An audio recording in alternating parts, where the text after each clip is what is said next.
কনসার্টের নামে অশ্লীলতা আছে না নাই? ছেলে মেয়ে একে অপরকে জড়ায় ধরতেছে, একে অপরকে চুমো খাচ্ছে প্রকাশ্যে, দিবালোকে, গণমানুষের সামনে। আল্লাহ তাআলা এই অশ্লীলতা থেকে আমাদেরকে বেঁচে থাকতে বলেছেন, বেঁচে থাকতে বলেছেন। রূপালী জগতের নামে অশ্লীলতা আছে না নাই? এই টার্মটা আপনারা জানেন না? রূপালী জগৎ কি জগৎ? আসলে কি রূপালী জগৎ না অন্ধকার জগৎ? আমার বোনেরা, আপনাদেরকে যে কি বলে তারা বুঝায়, রূপালী জগৎ শুনেই আপনি ভরকে যাবেন না।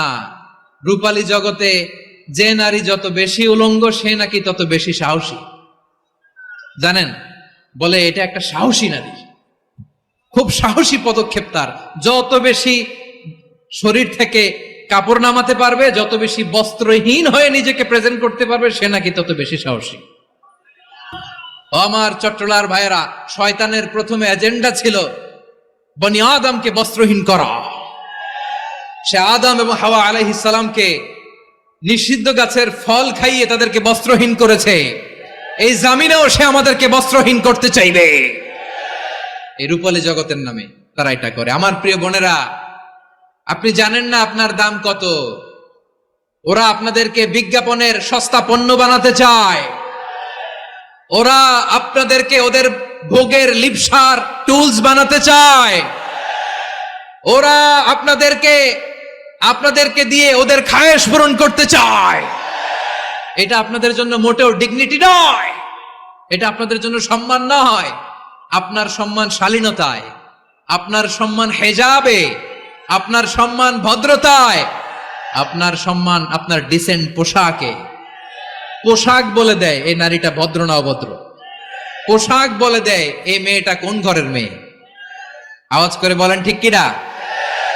আপনি জানেন না, আপনারা সস্তা পণ্য বানায়, ভোগের পণ্য, বিলবোর্ডে আপনাকে উলঙ্গ করে উপস্থাপন করে। এই অশ্লীলতার সাথে ইসলামের কোনো সম্পর্ক। এজন্য আল্লাহ বলেন, আমি অশ্লীলতাকে হারাম করেছি। অশ্লীলতাকে হারাম করার প্রথম কারণ হলো এর মাধ্যমে মানবতাকে অপমানিত করা হয়। কারণ মানুষের সম্মান মানুষের পোশাকে। মানুষ যখন পোশাকহীন হয়ে যায়, বস্ত্রহীন হয়ে যায়, তার সম্মান কমে যায়। ঠিক কিনা? অশ্লীলতাকে হারাম করার প্রথম কারণ হচ্ছে মানুষ মানুষকে অপমান করে। একটা নারী, সে তো সম্মানিত। নারী যে কত সম্মানিত, নারীর এটা বুঝেই নাই। বিশ্বনবী বলেন, আর দুনিয়া কুল্লুহা মাতা ওয়া খায়রু মাতা'আদ দুনিয়া আল মারআতুস সালিহা। আমার বোনেরা, 5টা প্যান্ডেলে আপনারা এলইডিতে আমার আলোচনা শুনছেন, আমি জানি। আপনাদের এই গর্ভ যে কত দামি আপনি জানেন না। আপনার পেট থেকেই আসবে আগামী দিনের সালাহুদ্দিন আল আইয়ুবী। আপনার পেট থেকেই আসবে অনাগত দিনের ইমাম মাহদী আল মুনতাযর। আপনার পেট থেকেই আসবে অনাগত দিনের ফয়সাল, ওয়াসিম, মুগ্ধ, আবু সাইদের মতো বীর যোদ্ধা।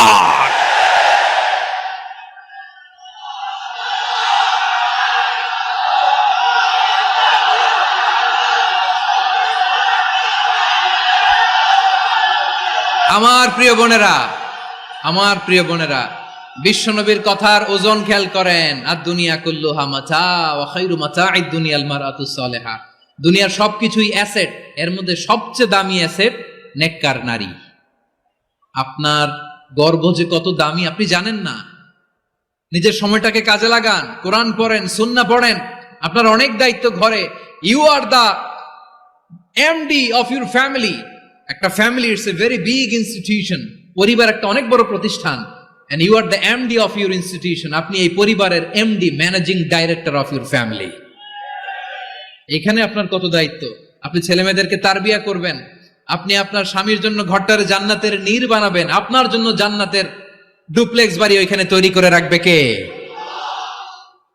আপনি যে কত দামি আপনি জানেন না। নারীদেরকে আল্লাহ বানিয়েছেন উচ্চতর করে, নিম্নতর নয়। নারীদেরকে ছোট্ট জিনিস দিলে এটার বড় করে দেয়।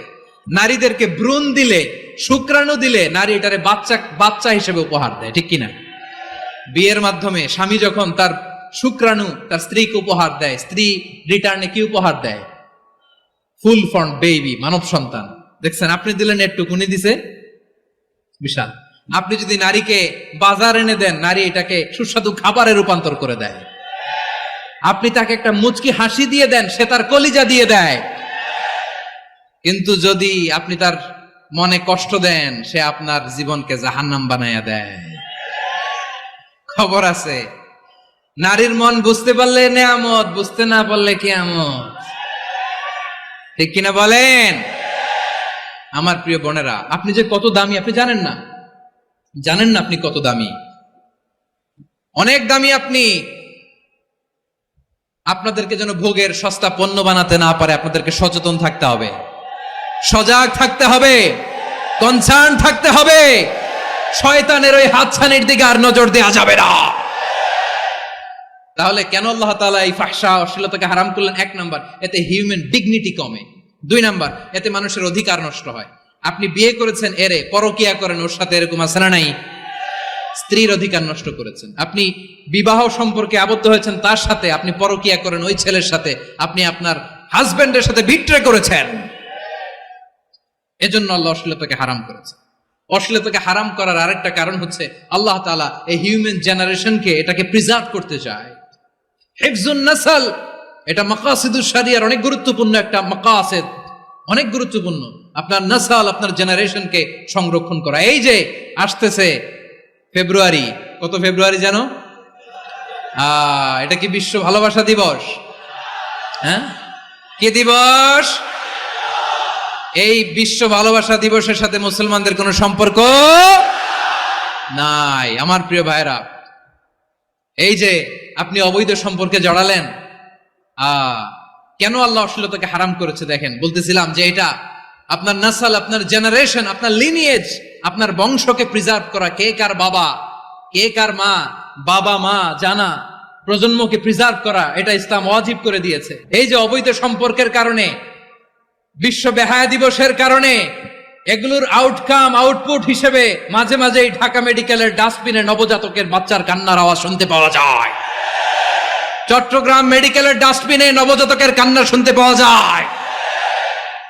বীর চট্টলার মুসলমানেরা বুঝতে পারলে আওয়াজ করে বলেন, এই যে চট্টগ্রাম মেডিকেলে যে নবজাতকটা পাওয়া গেল, ওর বাবাকে আমাকে বলেন, ওর বাবাকে, ওর মাকে, ও কোন ফ্যামিলির সন্তান কেউ জানে?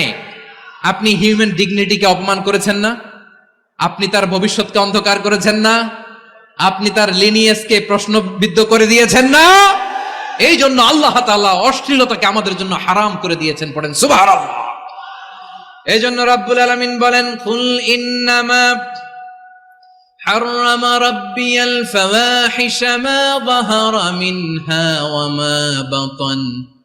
প্রকাশ্য অপ্রকাশ্য সব অশ্লীলতাকে হারাম ঘোষণা করে দিয়েছে কে?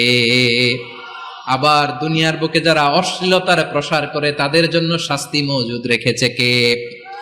রাব্বুল আলামিন বলেন, ইন্নাল্লাযীনা ইউহিব্বুনা আন তাশিআল ফাহিশাতু ফিল্লাযীনা আমানু লাহুম আযাবুন আলীমুন ফিদ দুনিয়া ওয়াল আখিরাতি ওয়াল্লাহু ইয়ালামু ওয়া আনতুম লা তা'লামুন।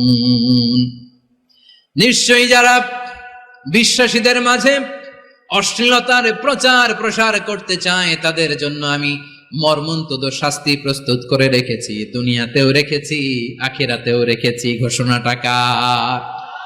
যারাই নাটকের নামে, সিনেমার নামে, রূপালী জগতের নামে, মুভির নামে, ওটিটি প্ল্যাটফর্মের নামে আমার সমাজে অশ্লীলতা ছড়াতে চায় তাদের জন্য কঠিন মর্মন্তুদ শাস্তি মজুদ রেখে দিয়েছে কে? ও আমার বোনেরা, এখনো আপনি জাগবেন না? এখনো আপনার চিন্তার দুয়ারে এখনো নাড়া পড়ে নাই? ওরা আপনাকে উলঙ্গ বানাতে চায়, ওরা আপনাকে আইটেম গার্ল বানাতে চায়। এজন্য ইসলাম অশ্লীলতাকে হারাম করেছে। হারাম। ইসলাম বলেছে যোজন যোজন দূরে থাকো, ওরা বলে না কাছে আসো, কাছে আসার গল্প, ক্লোজ আপ ওয়ান, কাছে আসার গল্প আছে না নাই? চট্টগ্রামে তো এগুলো নাই মাশাআল্লাহ। হ্যাঁ, এখানেও আছে ক্লোজ আপ ওয়ান, কাছে আসার গল্প। আল্লাহ বলেন ওয়ালা তাকরাবুজ জিনা, কাছেও এসো না, জিনা থেকে যোজন যোজন কিলো দূরে থাকো, ওরা বলে কাছে আসার গল্প। আমার বীর চট্টলার ভাইয়েরা, কাছে আসতে হলে আমরা কোরআনের কাছে আসব। কাছে আসতে হলে নবীর কাছে আসবো। কাছে আসার গল্প হবে আমার রবের কাছে আসার গল্প। চিল্লায় বলো ঠিক কিনা? আওয়াজ করে বলুন, অশ্লীলতার সাথে আমাদের কোনো সম্পর্ক? আমরা এই সমস্ত ক্লোজ আপ ওয়ান কাছে আসার গল্পের প্রোগ্রামে যাব? আমরা কোন ধরনের অশ্লীল কন্টেন্ট সোশ্যাল মিডিয়ায় টিভিতে দেখব? কি যুগ যে আমরা কাটাচ্ছি আপনি কল্পনা করতে পারবেন না। নারী পুরুষের বস্ত্রহীন যুগল দৃশ্য, এটাকে দিয়ে ওরা কোটি ডলারের ইন্ডাস্ট্রি বানিয়েছে। পুরো মানব ইতিহাসে এরকম জঘন্য সময় মানব ইতিহাস পার করে নাই। শরীফ থেকে শরীফা শুনছেন আপনারা? দেখতে পুরুষ, আসলেই পুরুষ, সুস্থ একজন পুরুষ, 4 সন্তানের বাবা, বলে আমি মনে মনে নারী। দেখতে নারী, সুস্থ নারী, আসলেই সে দিব্যি একজন নারী, বলে আমি মনে মনে পুরুষ। সুস্থ পুরুষ তার বায়োলজিক্যাল গ্রোথকে হরমোন দিয়ে স্টপ করে দিয়ে সে সার্জারি করে নারী হতে চায়। সুস্থ নারী পুরুষ হতে চায়। পুরুষ পুরুষের প্রতি সেক্সুয়ালি আকর্ষণ বোধ করে। এটা লূত আলাইহিস সালামের কওমের মধ্যে ছিল। এটাকেও আল্লাহ কোরআনে ফাহিশা বলেছেন। ওয়ালুতান ইয ক্বালা লিকওমিহি আতাতুনাল ফাহিশাতা মা সাবাকাকুম বিহা মিন আহাদিম মিনাল আলামিন। লূত আলাইহিস সালাম বললেন, তোমরা কি এমন এক অশ্লীল কার্যক্রমে ডুব দিলে নাকি যেটা গোটা বিশ্বের কেউ কখনো করে নাই, তোমরাই প্রথম করেছো। পড়েন নাউযুবিল্লাহ। এই পশ্চিমের এই রোগ আমার দেশে যেন আসতে না পারে, আমাদের সজাগ থাকতে হবে। প্রিয় ভাইরা, চিল্লায় বলেন ঠিক কিনা? পশ্চিমের অবস্থা ভয়ঙ্কর। পাশ্চাত্যে আমি যুক্তরাষ্ট্রে ছিলাম অনেকদিন, কয়েক মাস, বিভিন্ন স্টেটে ঘুরেছি। গার্ডিয়ানরা উদ্বিগ্ন। ছেলে মেয়েদেরকে, ছোট্ট ছেলে মেয়ে, ওদেরকে জিজ্ঞেস করে, তুমি how do you feel right now inside yourself? তুমি ভিতরে ভিতরে কেমন ফিল করো? তোমার কি ছেলে ছেলে লাগে না মেয়ে মেয়ে লাগে? আচ্ছা বলেন, এই ছোট্ট বাচ্চাটা ওকে এগুলো জেন্ডার অ্যাসাইনমেন্ট বলতে এগুলো কিছু বুঝে? এইভাবে মিসগাইড করা হচ্ছে। কৌতূহল বশত ছোট্ট ছেলে যদি বলে আমার তো মেয়ে মেয়ে লাগে, তখন বলে যে না তুমি মেয়ে, ছেলে না। মা বাবা বাধা দিলে ওকে আলাদা গভর্নমেন্ট হাউসে নিয়ে যায়। ভয়ঙ্করতম অবস্থা। আমরা একটা সময়ে শুনতাম যে হুজুর আমার ছেলেটা খুব ভালো, হাফেজে কোরআন, আল্লাহওয়ালা। হুজুর আমার ছেলে দাড়ি রাখছে, আল্লাহওয়ালা। হুজুর আমার ছেলে 5 ওয়াক্ত সালাত জামাতের সাথে পড়ে, তার মানে আল্লাহওয়ালা। পশ্চিমে যে আমি কি শুনছি জানেন? ওরা বলে হুজুর আমার ছেলেটা ইউনিভার্সিটির একটা মেয়ের সাথে প্রেম করে, ও খুব আল্লাহওয়ালা, হুজুর দোয়া করবেন। এর কারণ ওদের কাছে আল্লাহওয়ালার ক্রাইটেরিয়া হচ্ছে হুজুর আমার ছেলেটা আরেক ছেলের পছন্দ করে নাই, আমার মেয়েটা আরেক মেয়েকে ভালোবাসে নাই, এজন্য আমার ছেলেটা আল্লাহওয়ালা, হুজুর ওর জন্য একটু দোয়া করে দিয়েন। কি চ্যালেঞ্জ ওরা ফেস করতেছে।